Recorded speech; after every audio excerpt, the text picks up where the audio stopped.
La cité de Dieu de saint Augustin, livre 1er, chapitre 9. Les sujets de réprimande pour lesquels les gens de bien sont châtiés avec les méchants. Quels maux ont donc souffert les chrétiens dans ces temps de désolation universelle qui ne leur soient avantageux s'ils savent les accepter dans l'esprit de la foi ? Qu'ils considèrent d'abord en pensant humblement aux péchés qui ont allumé la colère de Dieu et attiré tant de calamités sur le monde, que si leur conduite est meilleure que celle des grands pécheurs et des impies, ils ne sont pas néanmoins tellement purs de toute faute qu'il n'ait besoin pour les expier de quelques peines temporelles. En effet, outre qu'il n'y a personne, si louable que soit sa vie, qui ne cède quelquefois à l'attrait charnel de la concupiscence et qui, sans se précipiter dans les derniers excès du vice et dans le gouffre de l'impiété, parviennent à se garantir de quelques péchés, ou rares, ou d'autant plus fréquents qu'ils sont plus légers, quel est celui qui se conduit aujourd'hui comme il le devrait à l'égard de ces méchants, dont l'orgueil, l'avarice, les débauches et les impiétés ont décidé Dieu à répandre la désolation sur la terre ainsi qu'il en menace les hommes par la bouche de ses prophètes. Isaïe chapitre 24 et ailleurs.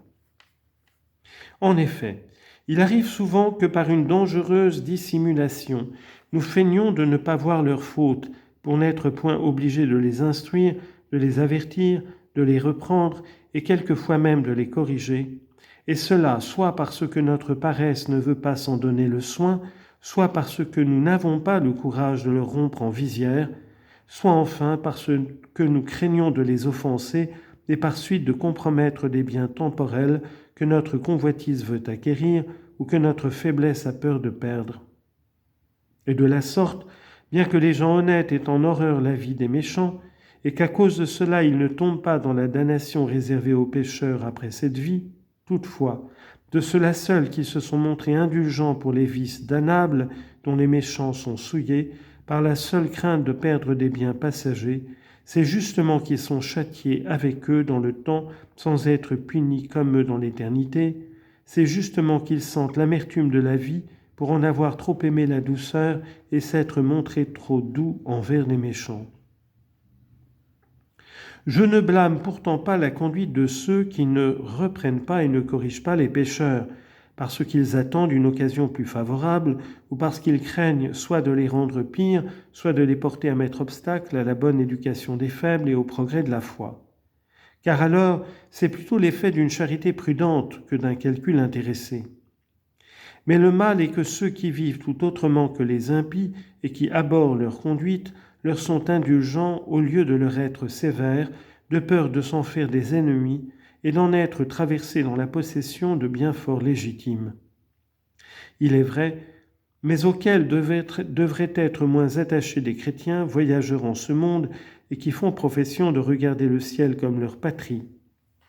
Je ne parle pas seulement de ces personnes naturellement plus faibles qui sont engagées dans le mariage, ont des enfants, ou veulent en avoir et possèdent des maisons et des serviteurs, de toutes celles enfin à qui l'apôtre s'adresse quand il donne des préceptes sur la manière dont les femmes doivent vivre avec leurs maris et les maris avec leurs femmes, sur les devoirs mutuels des pères et des enfants, des maîtres et des serviteurs.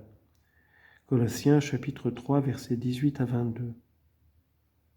Ces personnes, dis-je, ne sont pas les seules qui soient très à l'aise d'acquérir plusieurs biens temporels et très fâchées de les perdre et qui n'osent par cette raison choquer des hommes dont elles détestent les mœurs.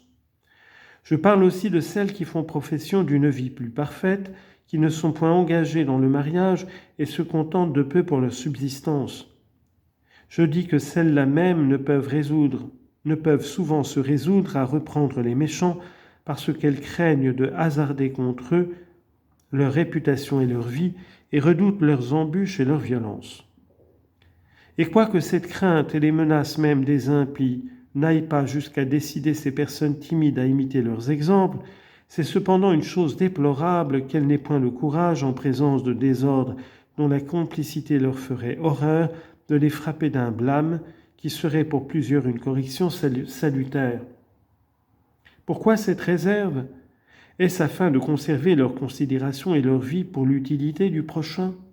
Non. C'est par amour pour leur considération même et pour leur vie, c'est par cette complaisance dans les paroles flatteuses et dans les opinions du jour qui fait redouter le jugement du vulgaire, les tourments et la mort de la chair. En un mot, c'est l'esclavage de l'intérêt personnel qu'on subit au lieu de s'affranchir par la charité. Voilà donc, ce me semble, une raison d'assez grand poids pour que les bons soient châtiés avec les méchants lorsqu'il plaît à Dieu de punir par de simples mots temporels les mœurs corrompues des pécheurs. Ils sont châtiés ensemble, non pour mener avec eux une mauvaise vie, mais pour être comme eux, moins qu'eux cependant, attachés à la vie, à cette vie temporelle que les bons devraient mépriser, afin d'entraîner sur leurs pas les méchants blâmés et corrigés au séjour de la vie éternelle.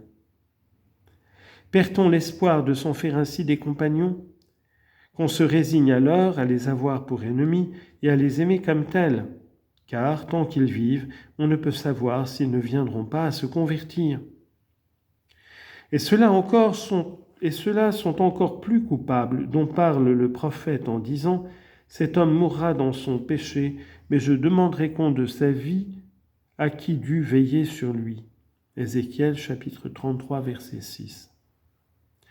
Car ceux qui veillent, c'est-à-dire ceux qui ont dans l'Église la conduite des peuples, sont établis pour faire au péché une guerre implacable. Et il ne faut pas croire cependant que celui-là soit exempt de toute faute, qui, n'ayant pas le caractère de pasteur, se montre indifférent pour la conduite des personnes que le commerce de la vie rapproche de lui, et néglige de les reprendre de peur d'encourir leur disgrâce et de compromettre des intérêts peut-être légitimes, mais dont il est charmé qu'il ne convient. Mais dont il est charmé plus qu'il ne convient. Il y a là une faiblesse répréhensible et que Dieu punit justement par des mots temporels. Je signalerai une dernière explication de ces épreuves subies par les justes, c'est Job qui me l'a fourni. Il est bon que l'âme humaine s'estime à fond ce qu'elle vaut et qu'elle sache bien si elle a pour Dieu un amour désintéressé. On y en note, comparé avec ce chapitre de saint Augustin, l'homélie de saint Jean Chrysostome au peuple d'Antioche, où il explique par 8 raisons de l'Écriture les afflictions des justes ici-bas. Deuxième homélie, page 10 et suivante. Fin de note.